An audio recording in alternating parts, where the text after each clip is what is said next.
What if a superhero wasn't born or wasn't even human? What if they were made in a factory that produces the most powerful, most lethal superhumans on Earth? And what if one of them had a malfunction that could destroy everything? You think that superheroes, when they die, they just get to rest like normal people? No. Megacorp pays millions of dollars for the dead bodies of superheroes and invests millions of dollars in reanimating their bodies such that their powers can still work once again. They have a rollout of fully controllable superhumans, and they're on an offshore island in the Caribbean, totally unregulated. They don't care if they sell to heroes or villains. They want money, and they make a lot of it. Manufactured Man woke up. He looked at a giant screen in front of him. He didn't remember what happened to him, but he remembered that he shouldn't be here, somehow. "Hello," the screen said. "Welcome to your new life." Manufactured Man tried to move, but he was strapped to a chair. He couldn't even move his head, but he heard the movings of other things around him on other chairs, watching the same broadcast. You are a superhuman, much faster, stronger, or have interesting abilities that make you different from normal residents of this world. This world is called Earth.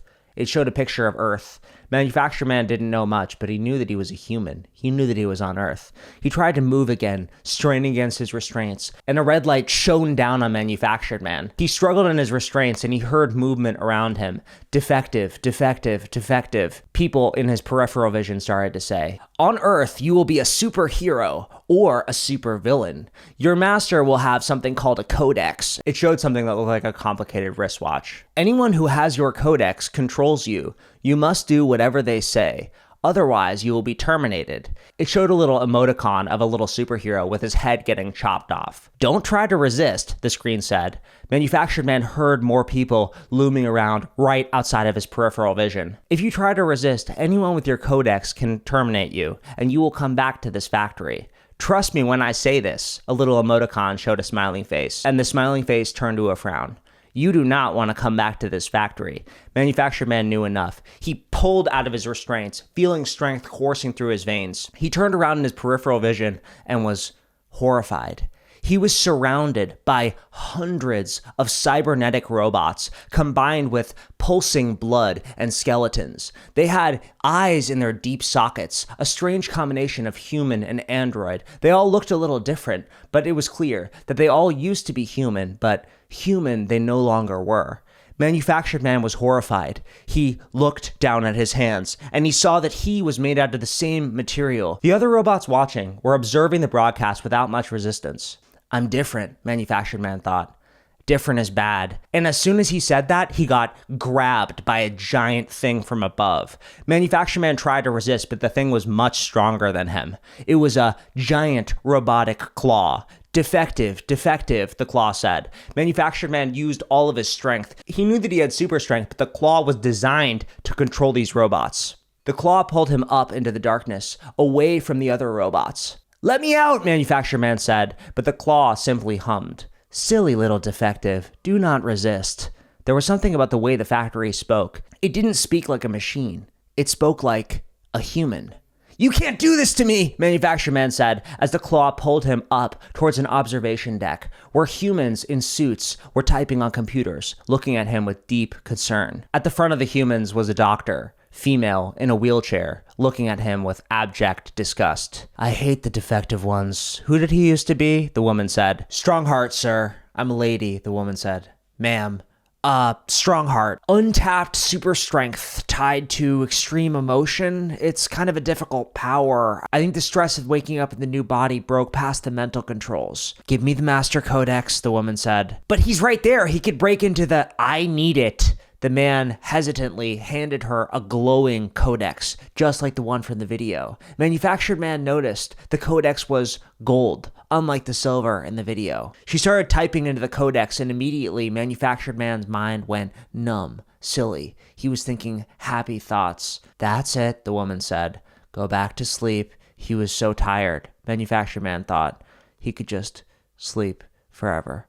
No! Something inside of him, some strength, something about what he used to be, fought with everything that he had. "It's not working," the woman said. "Sorry about that.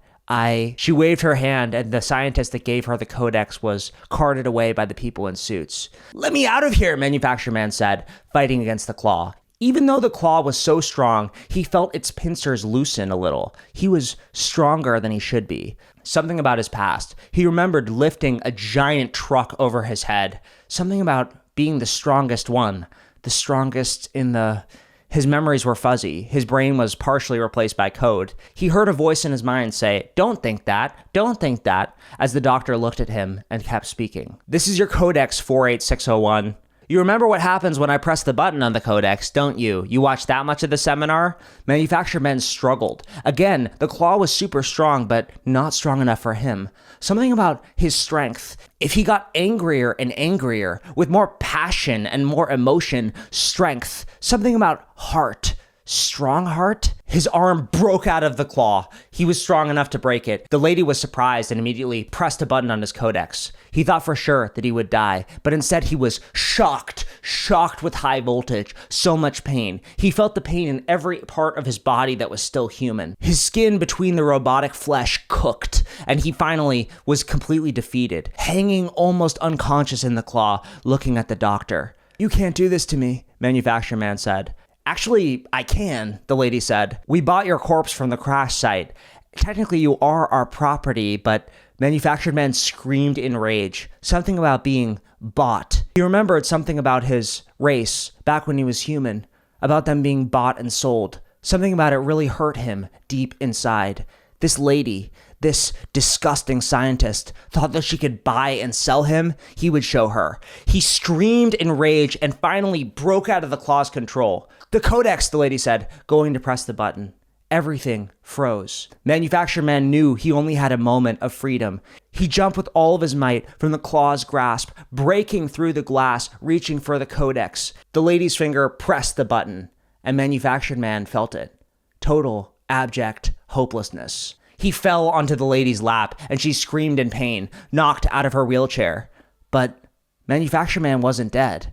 He wasn't decapitated the way that the program made it seem. "Defective, defective, defective," the alarm said, and Manufactured Man was able to get up, grab the codex out of the lady's hand. "That's impossible," the lady said.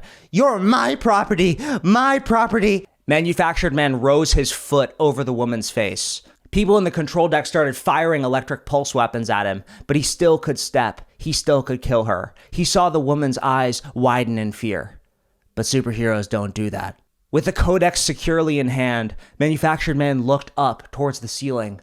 He raised his hands and simply jumped with all of the strength going through his legs. He smashed through rooftop after rooftop after rooftop. Claws coming out of the ceiling raced after him, but he had so much strength that he was rising with so much speed, until finally there was a ceiling of blue light. Pixels made to recreate a sky. Manufactured Man smashed through the pixels, holding his codex in hand, thinking, "I might be a robot, but I'm still a man. I'm still strong. I'm still Strongheart. With the codex in hand, I can be just as human as anyone else. I can..." And then Manufactured Man saw it. He saw the real sky.